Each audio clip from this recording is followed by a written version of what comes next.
नमस्कार दोस्तों, अपन आर्थिक समीक्षा के अध्याय 10 की बात करते हैं। इसमें राज्य के वित्त विकास के संसाधन के बारे में दिया गया है कि भाई राज्य को आय कहाँ से होती है, व्यय कहाँ हो रहा है, बजट कहाँ से मिल रहा है, या बाहर से कोई योजना चल रही है या फिर पब्लिक पार्टनरशिप प्राइवेट पार्टनरशिप में कोई योजना चल रही है। इन सभी के बारे में इस अध्याय में अपन देखते हैं। अब अपन बात करते हैं कि भाई प्राप्ति के साधन, व्यय के साधन और घाटा कितना है। तो प्राप्ति में दो प्रकार की प्राप्तियां होती है। एक तो पूंजीगत प्राप्तियां।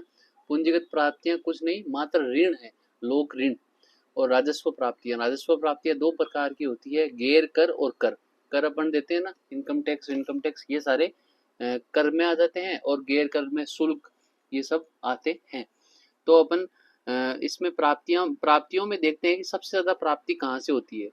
तो सबसे ज्यादा प्राप्ति खुद के ओवन टैक्स से, खुद के कर से सबसे ज्यादा प्राप्ति होती है।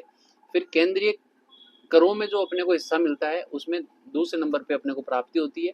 तीसरा यूनियन ग्रांट्स, जो केंद्र अपने को ग्रांट मिलती है, बाहर से जो भी ग्रांट्स मिलते हैं उनसे होती है। और चौथा गैर कर प्राप्तियों से सबसे ज्यादा प्राप्ति होती है। पहला तो ओवन टैक्स आ जाएगा स्वयं के कर से, फिर केंद्रीय करों में हिस्सा, फिर अनुदान, और फिर गैर कर प्राप्तियां।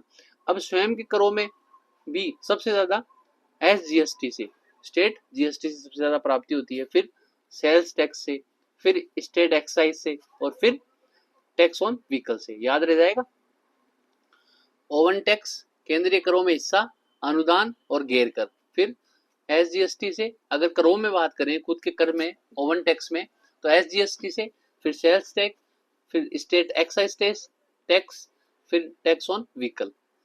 फिर अपन बात करते हैं व्यय की। ये प्राप्तियों की बात होगी। व्यय भी दो प्रकार से हो जाएगा, पूंजीगत व्यय और राजस्व व्यय। पूंजीगत व्यय थोड़ा अच्छा होता है, राजस्व व्यय योजनाओं में, सब्सिडियों में होता है। तो राजस्व व्यय में तीन प्रकार की व्यय होते हैं, सामाजिक सेवाओं में, सामान्य सेवाओं में और आर्थिक सेवाओं में। सामाजिक सेवाओं में सबसे ज्यादा व्यय हुआ 39%, और इसमें भी वेतन व मजदूरी पर सबसे ज्यादा व्यय होता है। तो याद रखना, सामाजिक, सोशल, सामान्य और आर्थिक, SSA।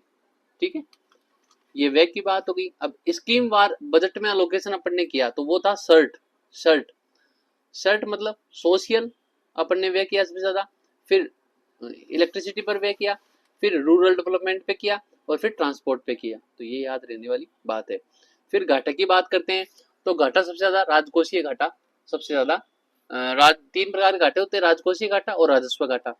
राजकोषीय घाटा टोटल ऋण जो अपन ने लिया है, और राजस्व घाटा और देनदारियां, तीन चीजें अपन इसमें देखेंगे। राजकोषीय घाटे की बात करते हैं। राजकोषीय घाटा क्या होता है, कुल प्राप्ति माइनस कुल व्यय। तो ये तीन प्रकार से अपन देखते हैं। एक तो FRBM जो एक्ट आया उसके अनुसार क्या है, एक इकोनॉमिक सर्वे के अनुसार, जो इकोनॉमिक सर्वे अपन पढ़ रहे हैं उसके अनुसार, एक जो बजट अपना निकला 2024-25 का उसके अनुसार क्या क्या है, क्या घाटा मानते हैं बजट में।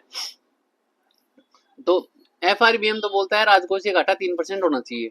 इकोनॉमिक सर्वे बोला कि पिछले साल राजकोषीय घाटा 3.76% था, ये डेटा पूछता है। और बजट में ऐसे बोले कि भाई हम इस बार ये घाटा 3.93% तक ले आएंगे,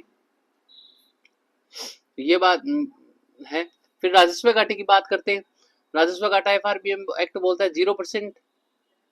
राजस्व घाटा क्या बोलता है FRBM एक्ट, 0%। और इकोनॉमिक सर्वे क्या बोलता है कि भाई राजस्व घाटा पिछले साल 31,491 करोड़ का था, और बजट में ऐसे बोल रहे हैं कि हम इसको कम करके 25,758 करोड़ रुपए तक ले आएंगे, मतलब GDP का 1.45%। ये सब GDP के परसेंट पे है, तो याद रह जाएगा। इकोनॉमिक सर्वे के अनुसार 3.76 तो है राजकोषीय घाटा, और राजस्व घाटा है 31,491 करोड़ रुपए। अब देनदारियां, देनदारियां क्या होती है, डेप्ट अपॉन GDP। FRBM एक्ट के अनुसार GDP की 34% होनी चाहिए डेप्थ, और इकोनॉमिक सर्वे के अनुसार है बढ़ी हुई है कुछ देनदारियां 37.23%। तो आपको ये डेटा याद रहना चाहिए। 3.76% GDP का, 31,491 करोड़ ये राजस्व घाटा, और देनदारियां हैं 37.23%। फिर अपन बात करते हैं बाह्य सहायता से प्राप्त योजनाएं। 13 चल रही है राजस्थान में। इनमें मुख्य योजनाएं देखते हैं जो इकोनॉमिक सर्वे में दी हुई है। सबसे पहले जापानी कंपनी है जीका, इसके द्वारा, याद रखना ये परियोजना देकर पूछ लेगा भाई किसके द्वारा सहायता की गई है। जीका के द्वारा राजस्थान जल क्षेत्र आजीविका सुधार परियोजना। जल क्षेत्र में जीका से जी और जी से जल। जल क्षेत्र में आजीविका सुधार परियोजना में 37 जिलों में ये चल रही है। इसका काम ये है कि भाई 137 सिंचाई परियोजना है, उनका जीर्णोद्धार करना है, उनका रखरखाव करना है, ये काम करना है। फिर राजस्थान ग्रामीण जलापूर्ति फ्लोरोसिस निवारण परियोजना, ये जल में फ्लोरोसिस रोग हो जाता है, जल में फ्लोराइड की अधिकता से, इसके निवारण की योजना झुंझुनू व बाड़मेर में जीका द्वारा चल रही है। तो याद रखना, जल से संबंधित दोनों योजनाएं जीका से द्वारा फंडेड है। फिर वर्ल्ड बैंक से, वर्ल्ड बैंक आपको पता है विकास का काम देखता है, वित्तीय पैसा अपने को देता है, मुहैया कराता है विकासशील देशों को, इससे संबंधित परियोजनाएं वर्ल्ड बैंक से चल रही है।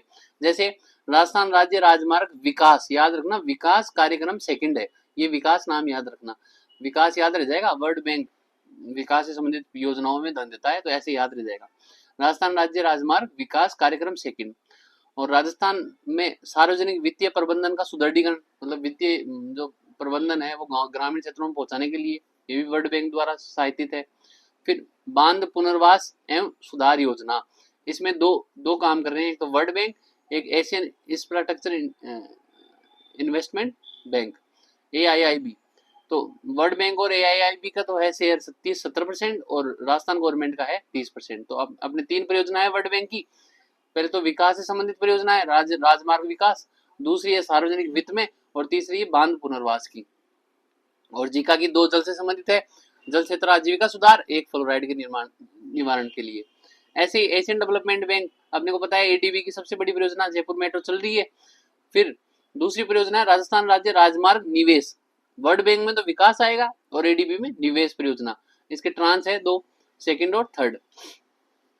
फिर अपने को ADB का मुख्यतः याद रखना है शहरी और मध्यम नगरीय, मतलब शहरों में नगरों में जैसे मेट्रो वेट्रो चला दी तो ADB नगरों में काम करता है, तो इसी संबंधित परियोजनाएं हैं।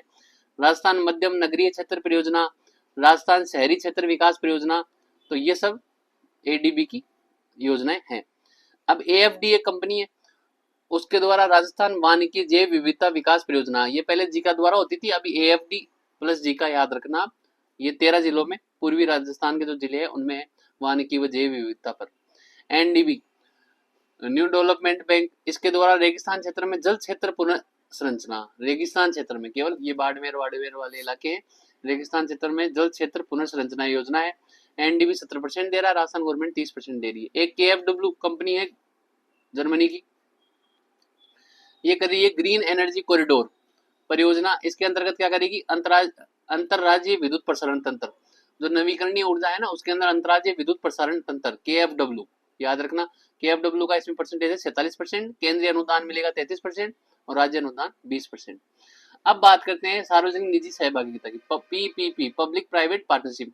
इसमें क्या होता है, कोई काम होता है जिसको पब्लिक मतलब सरकारी और प्राइवेट दोनों क्षेत्र मिलकर उस काम को बहुत इफेक्टिवली करते हैं, इसको बोलते हैं PPP मॉडल। संस्था तो क्या है, इसमें संस्था का तो ये व्यवस्था बनाई हुई है कि भाई इसमें एजेंसी विभाग बनाए हुए हैं, PPP सेल बनाया हुआ है, PPP सेल का आयोजना विभाग के अंदर कार्य करता है, 2007 में बन गया था और ये नोडल एजेंसी है PPP प्रोजेक्ट्स की। फिर अनुमोदन समितियां बनी हुई है कुछ, जैसे CID बनी हुई है, काउंसिल फॉर इंफ्रास्ट्रक्चर डेवलपमेंट, इसका C से CID और C से CM इसका अध्यक्ष हो गया। एक इम्पावर्ड CID बनी हुई है, इम्पावर्ड CID का अध्यक्ष हो गया मुख्य सचिव। अभी CID है, इसका काम क्या है कि नीतिगत PPP के नीतिगत कार्य को देखना, मॉनिटरिंग करना, 500 करोड़ से ऊपर के प्रोजेक्ट को अनुमति देना, इसका अध्यक्ष कौन होता है, CM। और इस CID का कार्य है कि CID को चलाने के लिए CID बनाएगी, इसका अध्यक्ष मुख्य सचिव होता है राजस्थान का। ऐसे ही एक empowered committee for road sector development के लिए, प्रोजेक्ट के लिए कोई PPP मॉडल पे कार्य करे, उसके लिए मुख्य अध्यक्ष है मुख्य सचिव। ऐसे ही SLEC स्विट्जरलैंड प्रस्तावों हेतु एक कमेटी कमीशन बनाई गई है। ये सब समितियां हैं 3-4, और आपको बताया मैंने PPP सेल और एजेंसी विभाग आयोजना विभाग के अंदर PPP सेल है। फिर बात करते हैं ज्वाइंट वेंचर, खूब सारे ज्वाइंट वेंचर बने हुए हैं, PDCOR project development company of Rajasthan 1997 बनी, ऐसे रिडकोर रोड साइड के लिए मेगा हाईवे बनाती राजस्थान में 2004 में बनी। ऐसे ही ESUCRL एक्सेल सौर्य ऊर्जा कंपनी ऑफ राजस्थान लिमिटेड, ये 2014 में बनी, सौर्य ऊर्जा के लिए जैसलमेर जोधपुर के सौर ऊर्जा को देखती है।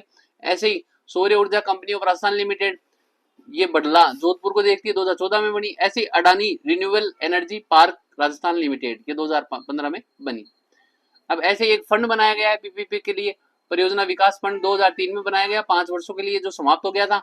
इसके बाद में इसको भारत अवसंरचना परियोजना विकास निधि, India infrastructure project development fund, ये नवंबर 2022 में इसको पुनर्गठित किया गया। वह केंद्रीय क्षेत्र की परियोजना इसको बना दी गई। 150 करोड़ इसमें व्यय होगा 3 वर्षों तक। अब बात करते हैं वायबिलिटी गैप फंडिंग की। अगर किसी योजना में धन की कमी पड़ गई तो पुनर्वितरण के लिए स्टेट गवर्नमेंट और सेंट्रल गवर्नमेंट उसको पैसा देती है।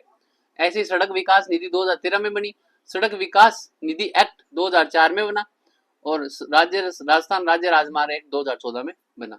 इस लेक्चर में इतना ही। धन्यवाद। ये अध्याय 10 पूरा हुआ।